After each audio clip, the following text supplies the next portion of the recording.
morning mga kababayan. Kumusta na kayo dyan? So nandito pa rin kami ngayon sa Thailand mga kababayan.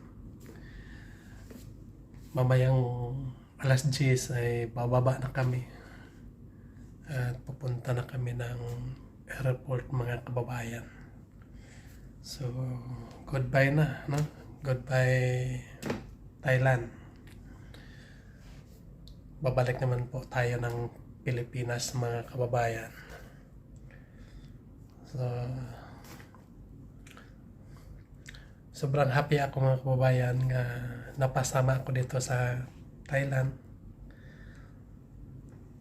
Kasi po ay ngayon ko lang ito naranasan sa buong buhay ko. Nga magpunta ng ibang lugar. At ito ay hindi ko makakalimutan mga kababayan hanggang tumatagal. Kahit tumatagal ay nandito pa rin sa aking puso't isipan ang mga alaala. At siyempre sa mga sponsor natin kay Sir Paul, Tita Pibila, sila ay at sa buong team, hindi ko sila makakalimutan mga kababayan. Ako ay nagpapasalamat sa kanila dahil po ay sa kanilang pagtulong sa akin. Lagi nila akong tinitingnan kung nasaan ako. Baka daw ay maligaw ako. Pero ako naman ay lagi naman ako nakasunod sa kanila. Pag nandito kami, lagi ako nandun sa likuran para hindi ako maligaw. So mamaya mga kababayan ay alis naman po kami dito sa Thailand. So itong mga damit namin mga kababayan ay naka-ready na dahil oras dito ay mag alas 9 na. So isang oras na lang kami dito mamahinga. Pagkatapos ay pagkatapos ay bumaba na kami mga kababayan. Akala ko mga kababayan nga hindi ko ito maranasan. Pero hindi lang natin alam ang takbo ng buhay nga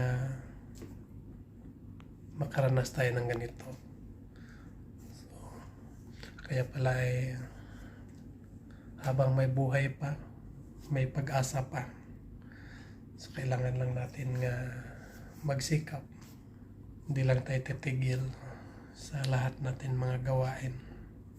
So maraming salamat po sa inyong walang sawang sumuporta sa akin, sa buong team. Nandyan pa rin kayo palagi.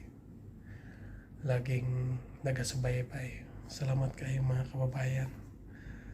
So ngayon ay ipakita ko sa inyo yung lugar dito, yung makikita natin dito sa aming kwarto. Sobrang ganda po mga kababayan. Para ito ay i-upload para pag ma-miss natin yung Thailand, lalo na sa akin nga nandun sa bukid. So tingnan ko lang mga kababayan. So ito yung harapan namin mga kababayan. May building dito sa aming harapan. Sobrang taas din mga kababayan. So dyan sa kabila ay may palaruan. So yun lang mga kababayan. Abangan nyo na lang ang aming pagbaba mga kababayan. Pagbiyahe papunta ng airport. Maraming salamat po sa inyo lahat. Ano Brad? Maiwan na lang ako dito? Ito ka na lang. So alis na kami mga kababayan. Mababa na kami para kami yung makuna doon sa baba. So abangan nyo na lang ang aming mga kaganapan mga kababayan. Let's Thank you. go.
mga kababayan, papasok na kami.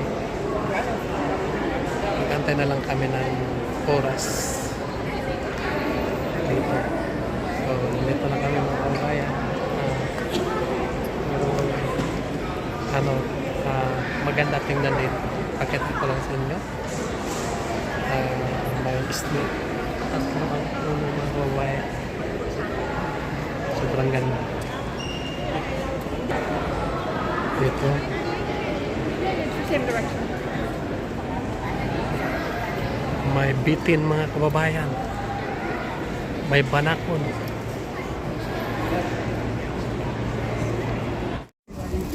May mga kababayan. So, nandito na kami sa loob ng aeroplano. Sobrang laki po ng aeroplano mga kababayan. Tingnan mo sa aeroplano. If you are with an infant, fasten your seatbelt and wrap your arms around your infant's waist. Your life vests are found under your seats or in the middle of your armrest. On a water landing, remove sharp objects from your body, slip vests over the head, take tape around your waist and push ends to buckle. Always tape to tighten. When outside the aircraft, pull down sharply the inflation cords at the lower end. If the life vest fails to inflate, blow into mouth tubes. Push pin inwards to release air. Do not inflate your life vest inside the aircraft. The lamp will automatically activate when the battery is immersed in water. In the unlikely event that emergency oxygen is required, oxygen mask will drop from above you. Remove your face covering, grab the mask and pull firmly towards you. Put mask over your nose and mouth. Pull elastic band for a snug fit and breathe normally. Keep mask on until you're advised to remove it. If a child or other passengers near you would need assistance, put your mask on first before assisting them. The emergency exits are clearly marked throughout the cabin. Locate the exits nearest you. These exits may be behind you. In case of power loss or smoke in the cabin, emergency lights and path markings will lead you to these exits during an evacuation. For further information, please study the safety cards in the seat pockets in front of you.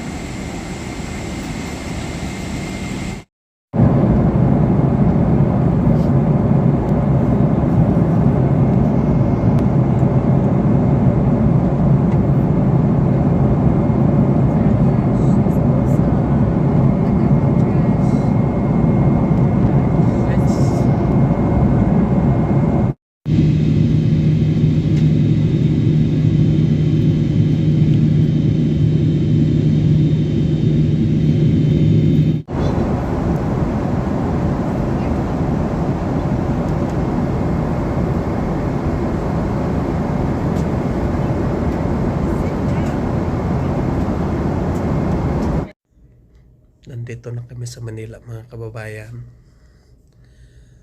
Nagpapahinga na naman dahil sobrang pagod po yung biyahe namin. Dito naman po kami sa hotel. Sobrang pagod po. Ilang oras yung biyahe. Kahit walang batse pero pagod pa rin. Dito muna kami matulog. Bukas naman po kami pabalik ng Davao. So abangan nyo na lang ang aming pagbalik ng Davao mga kababayan. Maraming salamat po sa inyong lahat nga walang sawang sumuporta, sumabaybay sa aming mga vlog mga kababayan. Sana ay huwag kayong magsawang mag-suporta sa amin ng PB Team. Yan lang mga kababayan. Mag-ingat kayo dyan palagi. Bye-bye.